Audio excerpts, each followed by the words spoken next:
Selamat datang di rumah dan ceritanya.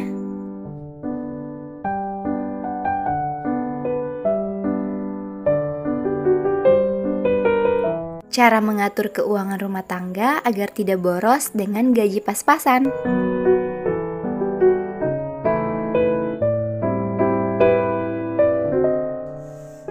Sebagai orang yang hidup susah dari kecil, saya pernah bermimpi di masa depan saya akan sukses dan membeli banyak barang. Ketika saya bisa memperoleh uang sendiri, saya mulai membeli semua yang saya inginkan untuk membayar semua keinginan di masa laluku. Saya kira kesuksesan itu dengan memiliki semua barang yang diimpikan. Namun setelah berjalan beberapa waktu, saya mengerti bahwa kesuksesan itu adalah hidup dengan damai, tanpa hutang, tanpa cicilan, dan walaupun saya terus belanja, tetap tidak akan bisa merubah masa laluku.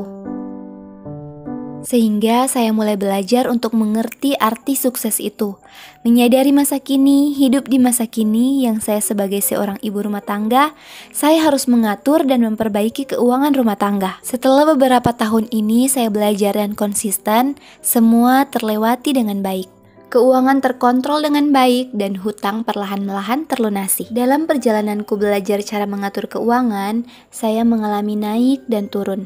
Pernah berhasil mengumpulkan beberapa, namun harus mengikhlaskan untuk hilang. Tapi dalam proses belajar yang diambil bukan jumlahnya, tapi ilmunya. Dan inilah beberapa yang bisa saya share. Semoga ada hal baik yang bisa diambil. Jangan lupa subscribe dan enjoy! Yang pertama, perlu catatan. Mungkin teman-teman mengira mencatat hal-hal selain tugas kantor atau tugas sekolah adalah merepotkan. Tapi sebenarnya mencatat keuangan rumah tangga membuat kita bisa mengetahui uang yang masuk dan keluar. Awalnya memang terasa merepotkan, tapi setelah beberapa lama kita akan terbiasa. Ini dia hal-hal yang perlu dicatat. 1.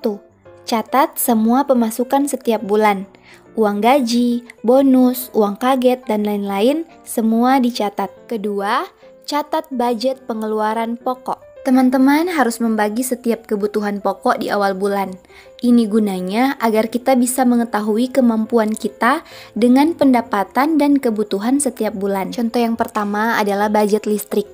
Saya biasanya memberi budget listrik sebanyak 200.000 per bulan. Namun, saya tidak mengisinya sekaligus. Tapi saya mengisi listrik tiap kali bunyi, itu 50.000. Kadang sebulan 4 kali bunyi, kadang 3 kali bunyi. Nah, jika hanya 3 kali bunyi, saya bisa menyimpan 50.000 sisanya dan memasukkannya ke tabungan atau sinking fund.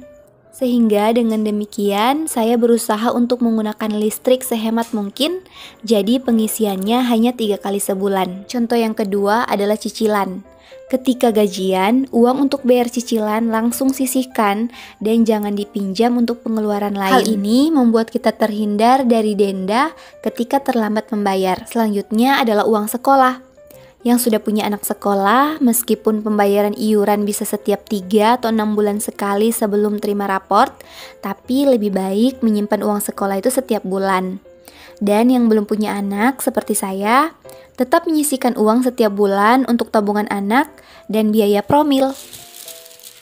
Pengeluaran selanjutnya yang wajib diberi budget setiap bulan adalah belanja bahan makanan. Tetapkan budget untuk belanja bahan makanan seperti beras, minyak, dan lain-lain.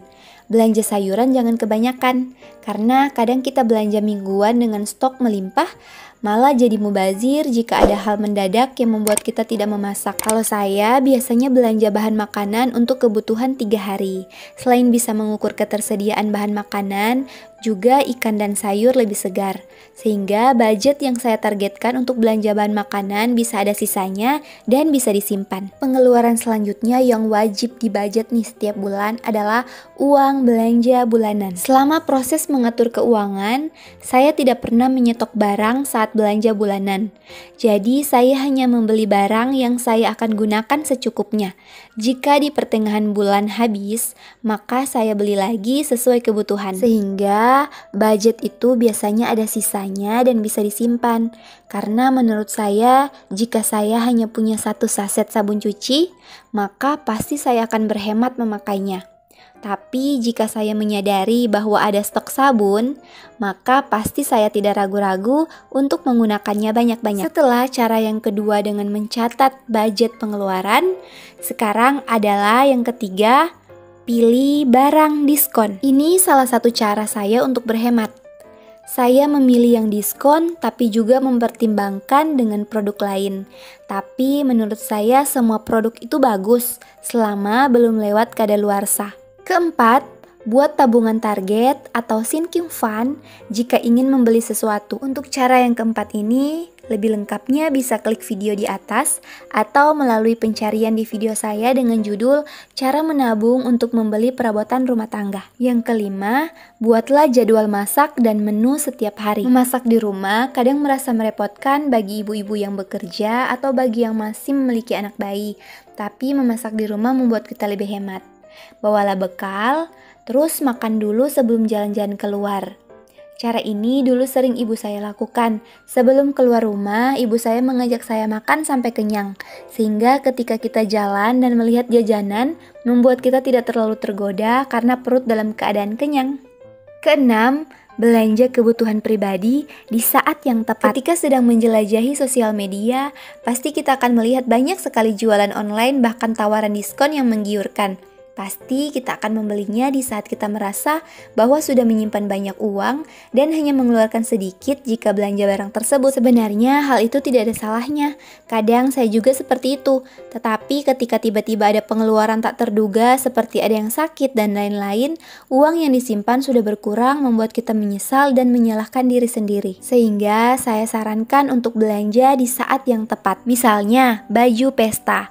Jika teman-teman tidak memiliki baju pesta, maka belanjalah ketika ada undangan pesta, karena pasti baju itu akan terpakai dan tidak tersimpan lama di lemari. Misalnya juga beli piring ketika akan ada acara di rumah, maka pengeluaran itu membuat kita tidak akan merasa bersalah. Selanjutnya, bersyukurlah dan bahagialah dengan barang-barang yang kita miliki sekarang. Tutup mata dengan keindahan lain yang kita lihat di luar. Fokuslah dengan tujuan kita untuk ingin memperbaiki keuangan rumah tangga dan belajar mengatur uang. Jika untuk memiliki badan profesional saja kita harus berjuang diet, maka jika ingin memiliki pengaturan keuangan yang baik, kita juga harus disiplin dan menahan banyak keinginan. Semangat ya, semoga saya dan teman-teman bisa menjadi ibu rumah tangga yang selalu dalam keadaan hati yang bahagia dan bersyukur. Sampai jumpa di video selanjutnya. Terima kasih.